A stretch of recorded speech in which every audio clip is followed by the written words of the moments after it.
This is Rich Clark. If you just heard that.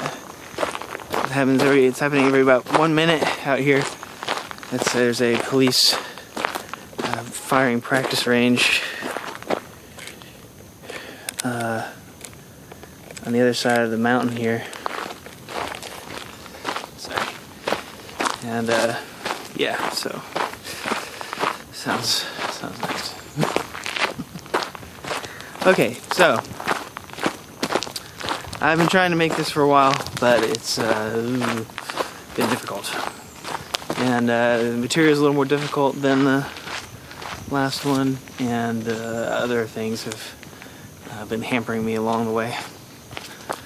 But this is a follow-up video to the video I put out called My Road to the Real Revolution. And as promised, in that video I kind of laid out the base premises of the voluntarist stateless society philosophy, and how I arrived at it. And so the inevitable question I get now is from people who have asked, okay, that's I get it, I'm on board, but how in the heck do we get from where we are now to there? And so, okay, here it goes. Jump right in. I'm going to start with a little story. I was with a group of people at a libertarian event not too long ago, and a friend of mine was there who'd been involved in kind of the convention processes and during the Ron Paul elections and after. And he was railing against the 6 or 7 whatever percent of our people who didn't show up and who didn't follow through and participate eventually participate in the various conventions. He was just really angry at these folks for not showing up and kind of ruining the revolution. And he said something like, these people living in their mother's basements, sitting on Facebook all day, not doing a damn thing to change the world or whatever. It struck me, his anger at these people struck me, and it's kind of at the core of what I want to talk about today. If you think of the revolution as a giant wheel, which I think is a kind of good metaphor since wheels revolve, the hub of the real revolution is act in areas in which you can affect change. Act in ways in which you can measurably see a difference. So think about your life and your areas of influence and things where you actually have control over the outcome, and act there. Now, I suppose you could call these 6 or 7% of libertarians and beg them to come to events where they have to pay to come, to be treated poorly and lose. You could do that, and I suppose that is within your own control. But, you can't control what these people do. You can't control the fact that, you don't have 51% of the room. And trust me, I've seen it. Doesn't matter if you have 51% of the room. Most of the time,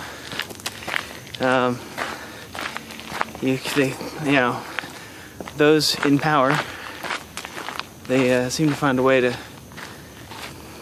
get the edge. A big factor in this turning wheel. So if that's the hub, it's got many spokes coming out of it.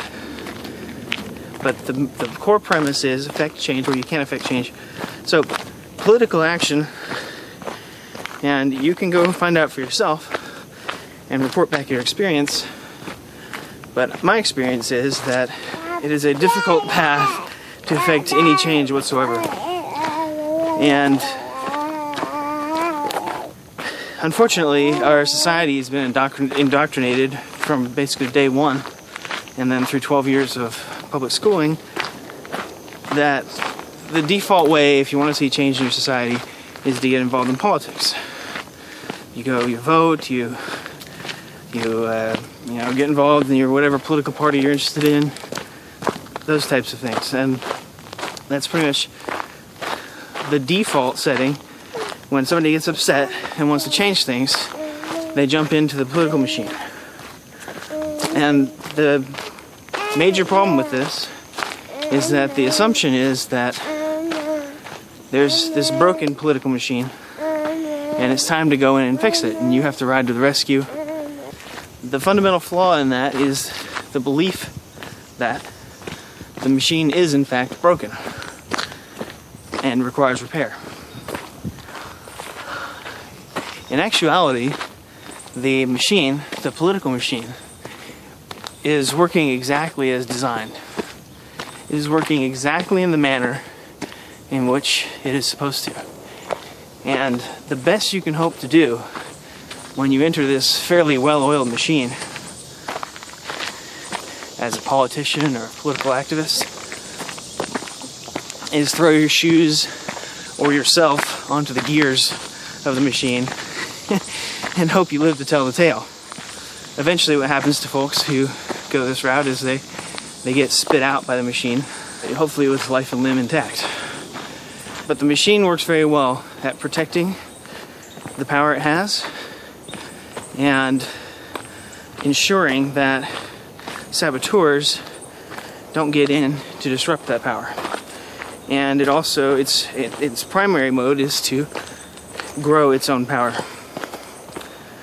Now, as far as power goes, you've heard the old phrase that power corrupts, absolute power corrupts absolutely, but I'd like to modify it slightly and say that power,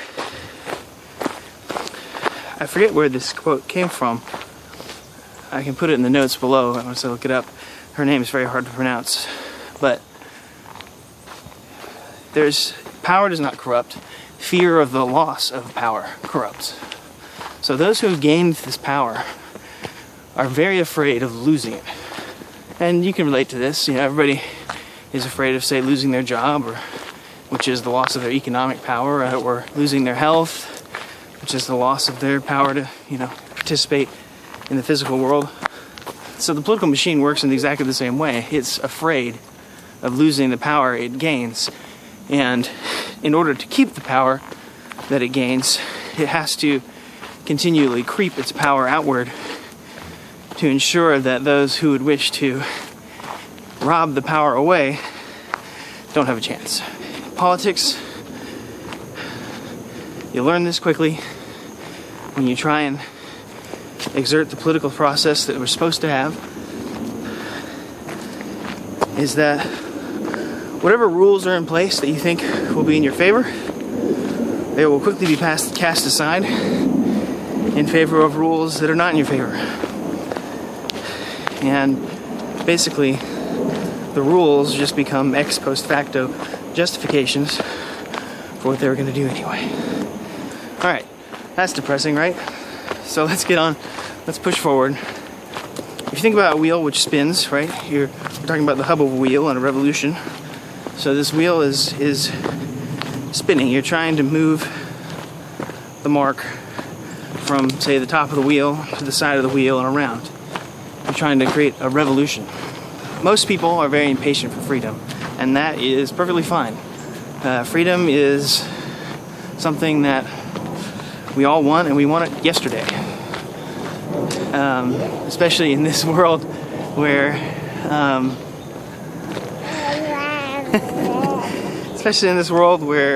it's getting strangled so swiftly.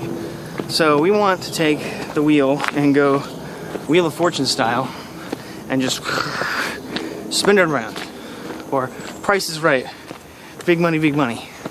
So we want to elect Ron Paul to be president, and so he can dismantle the Federal Reserve and get rid of the income tax and stop all the wars close down the foreign bases, etc., etc.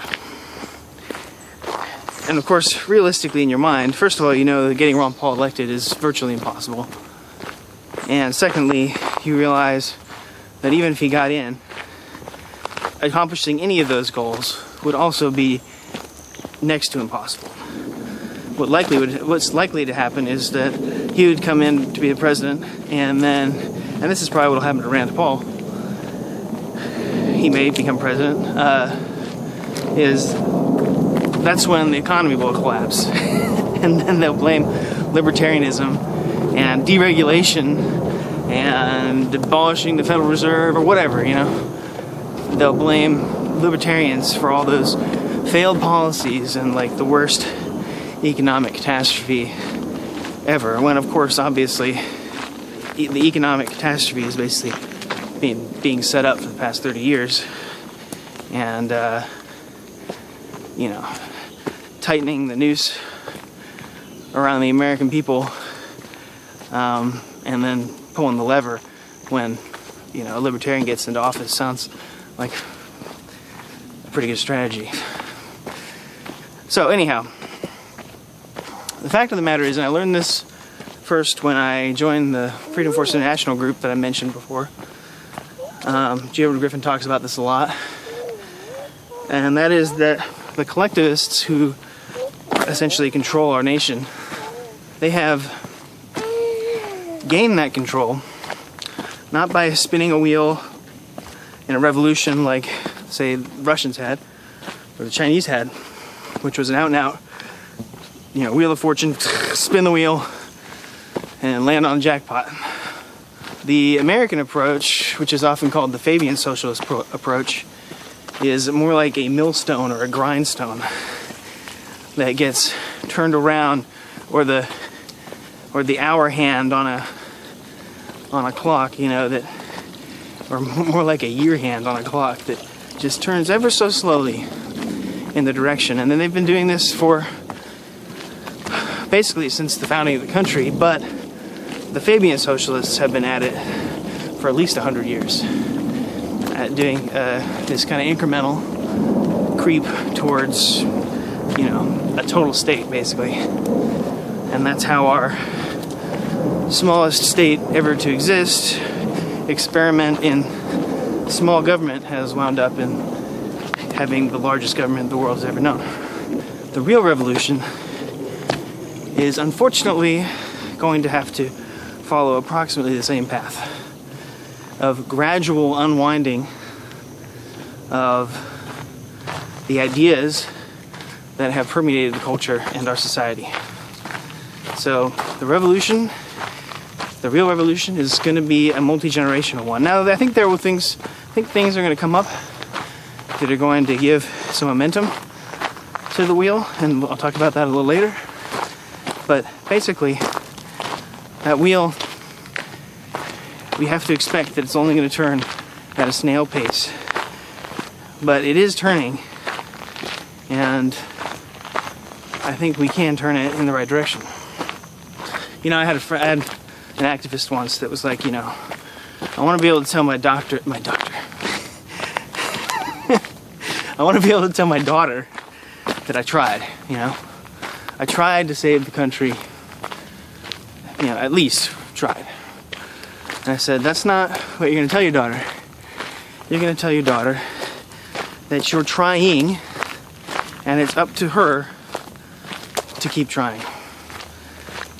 And her children as well. So, we've got the hub of the wheel. Enact action. Act where you can affect change. And then we have the concept of the slow wheel, the slowly turning wheel. So patience and focused action are the two cruxes of the real revolution.